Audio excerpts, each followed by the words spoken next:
For this lesson, we're going to be adjusting our keyframes, changing the colors, and then adding some effects as well as a background. So this is what you generally should have. It's going to just have all of your keyframes that we already made, but they're all going to be lined up at the same exact end and start point. So now we get to have a little fun and experiment. And I can't stress enough how much of an experiment this is. You're literally just going to be pulling around keyframes. You can select multiple at a time using Shift. You're just having fun at this point. There's no right or wrong way to bring in your lines. Just play around and see what works best. So this is what I came up with for my animation. Super happy with it, but it did take a little bit of experimenting to get here. Now we're going to change the color. So you're going to go to Effects and Presets and then type in Fill. Then all you have to do is drag that over to the layer you want it to be added to. So I'm going to click the color button and then change the color. So at first I actually set it to this gray tone, and I thought I'd try that because, as I just mentioned, experimenting is really important. Well, I absolutely hated that. So I was like, no, I'm going to go with my original plan. I'm going to do this yellow tone.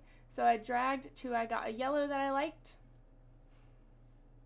Hit OK, and boom, I love it. So now we're going to just hit Control or Command C and then Control or Command V to paste it on all of our layers that are the Eiffel Tower. It's a lot easier than dragging and dropping on every layer. If you're having a hard time picking colors, I recommend using a color palette generator. I've listed the one that I think is the most helpful. So these are my final colors, and then I'm going to select all and pre-comp them all together. So I'm just going to name it Las Vegas, and boom, they are all together. I wanted to add a really, really cool glow because it was giving me neon vibes. But again, experiment, experiment, experiment. Go and look and see what kind of effects you would like to add. After Effects has a bunch of cool effects, hence, like, it's literally in the name, After Effects. So just play with whatever you'd like. Then I'm going to right-click, hit New, and Solid. This is going to be setting my background color, and I actually just like to add a fill to it so that way I can see in real time what the color's looking like. So I settled with this darker gray tone because I knew I wanted to add an actual textural element into my design. There's plenty of places you can get royalty-free images like Unsplash or Pexels, so do whatever you'd like to do to find the best picture. What I did is I just did a wall background, changed the little setting to multiply, and then dropped the opacity.